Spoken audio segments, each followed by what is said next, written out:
کر دیا۔ یہاں سے اس نہ ختم ہونے والی لڑائی کی شروعات ہوئی۔ بلا ٹرکاوالا کے قتل کی وجہ یہ بتائی جاتی ہے کہ اس گینگ سے ایک قتل ہو گیا جس میں بلے کا بیٹا عارف امیر عرف ٹیپو ٹرکاوالا کے ساتھ بابا اور حنیفہ بھی ایف آئی آر میں نامزد ہو گئے۔ تاہم پولیس تفتیش میں ٹیپو کو بے گناہ قرار دے دیا گیا جبکہ بابا اور حنیفہ جیل میں چلے گئے۔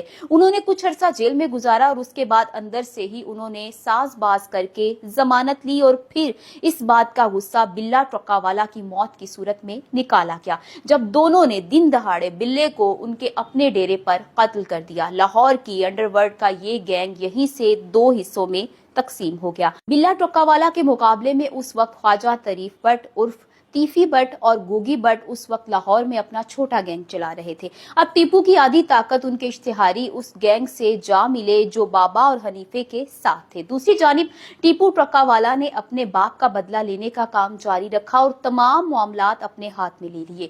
ٹیپو ٹرکاوالا کے اپنے والد کے قاتلان حنیف عرف حنیفہ اور شفیق عرف بابا نامی دونوں بھائیوں کے خاندان کے ساتھ دشمنی چل پڑی۔ دلچسپ بات یہ ہے کہ جو انداز ٹیپو نے اختیار کیا وہ یہ تھا کہ اپنے تمام مخالفین کو شوٹروں سے مروایا، یعنی خود سامنے نہیں آیا بلکہ کرائے کے قاتل استعمال کیے، جس سے ٹیپو کا نام 80 اور 90 کی دہائی میں شاہ عالم گیٹ اور اندرون لاہور میں دہشت کی علامت بن کر ابھرا۔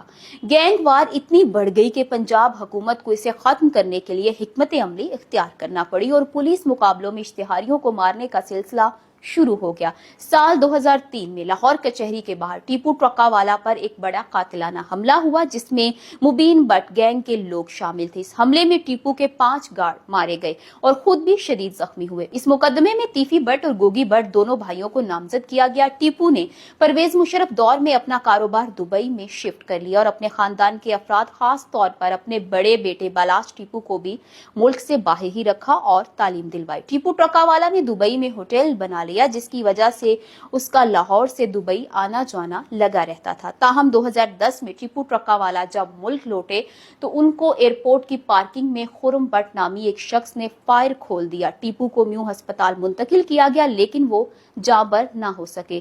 ان کی موت کا سن کر ان کا خاندان بھی دبئی سے واپس لاہور پہنچ گیا۔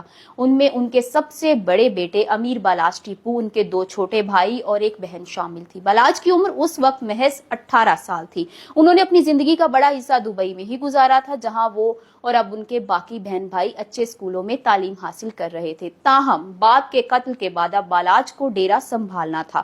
بالاج ٹیپو مختلف قسم کے آدمی تھے۔ وہ پڑھا لکھا تھا، وہ چاہتا تھا کہ دشمنیوں کا خاتمہ کیا جائے مگر دشمنیاں اس بدنصیب کو تو جیسے وراثت میں ملی تھی۔ بالاج کے والد ٹیپو ٹرکاوالا کا قاتل خرم اس وقت جیل میں قید ہے اور سزا کاٹ رہا ہے۔ پہلے اسے سزائے موت سنائی گئی تھی لیکن سزا کے خلاف اپیل دائر کی گئی جس کے نتیجے میں اسے 25 سال کی قید بامشقت کی سزا سنائی گئی۔ ٹیپو ٹرکاوالا کے قتل کو قریب 14 سال ہو گئے ہیں اور غالباً 1 یا 2 سال میں خرم کی سزا پوری ہو جائے گی جس کے بعد وہ رہا ہو کر باہر آ جائے گا اور اپنے والد کے بے ایمانہ قتل کے بعد سے امیر بالاج ٹیپو بہت محتاط رہا کرتا تھا۔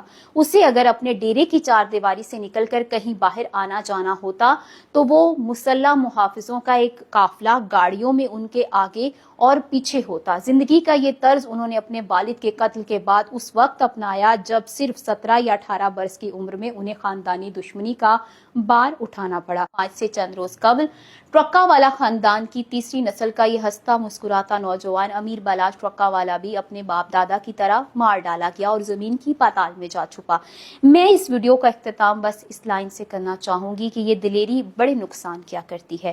میں امید کرتی ہوں کہ آج کی ویڈیو آپ کو پسند آئی ہوگی۔ اگر آپ تاجی کھوکھر کی بائیوگرافی جاننا چاہتے ہیں تو یہاں اوپر کلک کریں۔ باجوہ خان کون تھا یہ جاننے کے لیے یہاں نیچے، اور عمران خان کی فیملی بیک گراؤنڈ پر ڈیٹیلڈ ویڈیو آپ کو یہاں ملے گی۔ الیکشن باکس سبسکرائب کر لیں، ہماری ویڈیوز دیکھتے رہیں۔ اللہ حافظ و ناصر۔